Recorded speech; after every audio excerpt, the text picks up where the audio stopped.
Peluang untuk bisa bertemu dengan istri pertamanya, Wardah Tina Mawa, masih terbuka meski tak selebar dulu. Lewat mulut kuasa hukumnya, Insanul Fahmi diam-diam bakal bertemu empat mata dengan Mawa. Lantas benarkah rengekan insan itu membuat Mawa akhirnya rela bertemu meski masih menyisakan sakit? Dan benarkah pertemuan itu sekaligus membincang ihwal perdamaian? Dia mau tapi besok setelah dia ketemu sama si Mawa. Besok rencananya. Di mana? Ini nggak tahu, dia dadakan, makanya kita nggak bisa ngomong nih.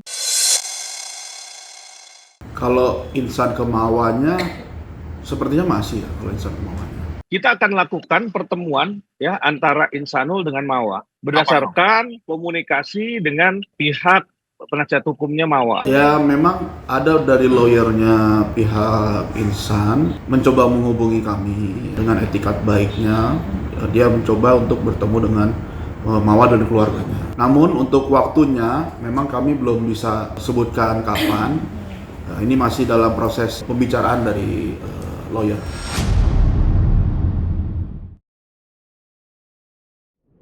Jika Insan bisa bertemu dengan Mawa, maka Inara Rusli semakin terjepit. Padahal ketimbang Insan, Inara lah yang begitu ngotot untuk meminta bertemu dengan Mawa lewat jalur perdamaian. Apalagi ia juga terus mendesak Insan untuk bisa melakukan itsbat nikah agar statusnya sah di mata negara. Tapi sayangnya, restu istri pertama belum juga direngkuh. Satu-satunya jalan yang bisa ditempuh Inara sudah tertutup. Saya rasa itu adalah harapan semua istri ya, harapan semua perempuan juga maunya seperti itu ya. Cuman kan kita di sini harus lihat secara fakta bahwa masih ada problem atau masalah yang harus diselesaikan satu persatu. Polemik cinta segitiga antara Insan, Mawa, dan Inara memantik reaksi dari banyak kalangan. Dari masyarakat awam hingga selebritas tanah air. Vicky Prasetyo misalnya, yang memberi sindiran menohok kepada Inara perihal nikah sirinya dengan Insan.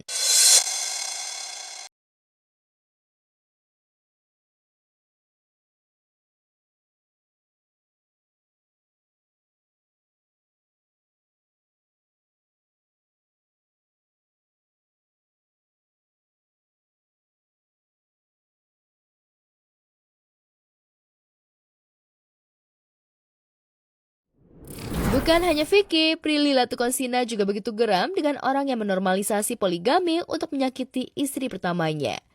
Meski tak menyebut nama, namun sindiran itu jelas tertuju kepada sosok Insan yang kini terus berusaha menjadi sosok pria yang sukses berpoligami.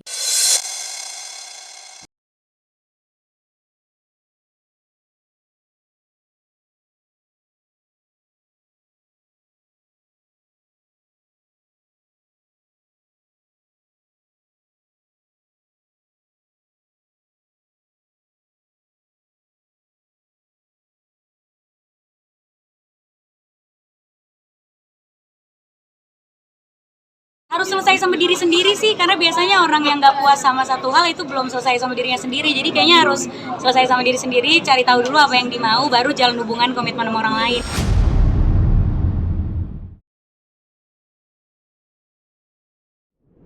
Sementara Maya Estianty yang dulu punya catatan kelam rumah tangganya hancur diduga karena ulah pelakor, ikut tersulut emosi melihat ambisi Insan yang merayu Mawa agar memberi izin praktek poligaminya dengan dalih bisa kolaborasi.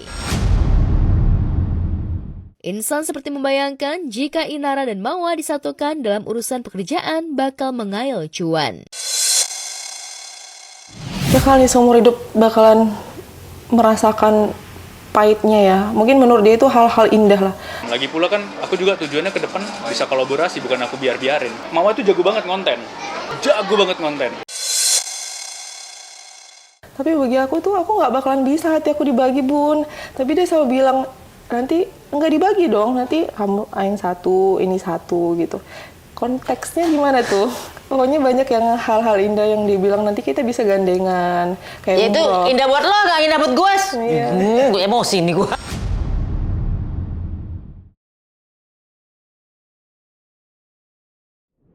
Tentu saja, jeritan hati seorang istri yang dikhianati cintanya oleh suami pasti menorehkan luka.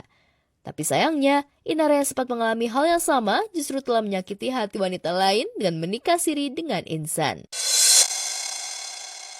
Kadang-kadang sebagai perempuan yang disakiti karena diduakan, begitu dia lepas atau bercerai dengan suaminya, kemudian dia menjadi pelakornya.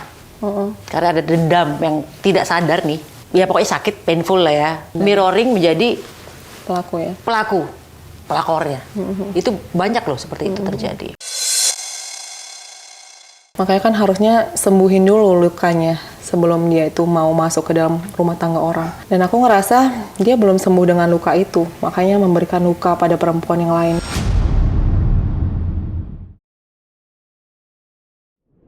Insan menjelma bak Casanova hingga Inara terpesona dengan bujuk rayunya. Sayangnya Inara mampu ditaklukkan, justru Mawa tak bisa ditahan. Lantas benarkah Inara bakal mundur jika laporan Mawa soal dugaan perzinahan dan perselingkuhan terus bergulir? Dan benarkah Eva Manurung siap pasang badan untuk Virgon yang masuk dalam pusaran kasus Inara dan Insan? Mengingat sebelumnya, Eva juga akui dirinya rela jalani gimik pengalihan isu dan pasang badan saat putranya berkasus dengan Inara dan dihujat netizen se-Indonesia. Kalaupun ini maaf ya, kalaupun anak saya yang ngasih barang bukti itu ke istrinya karena dia tahu itu bininya, emang kenapa? Ada urusan apa? Itu barang bukti.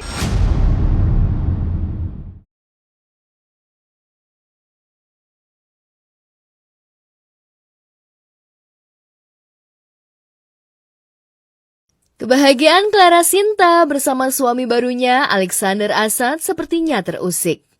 Sejak munculnya Denny Gustav, mantan suaminya yang melayangkan gugatan ke pengadilan terkait harta Gonogini. Meski persidangan terus bergulir, namun Clara sama sekali tak pernah hadir.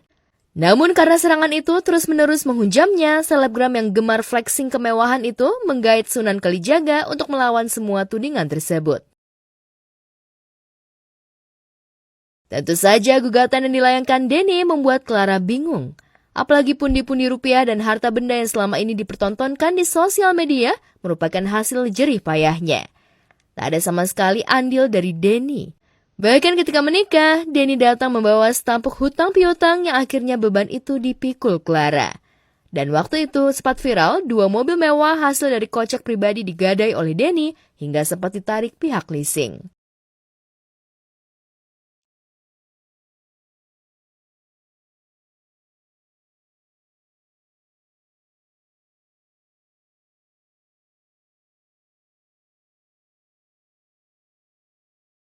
Cari berita selebriti dan lifestyle yang lagi viral. Di sini tempatnya. Yuk subscribe, like, dan share. Oke Zone Vibes. All the vibes you need.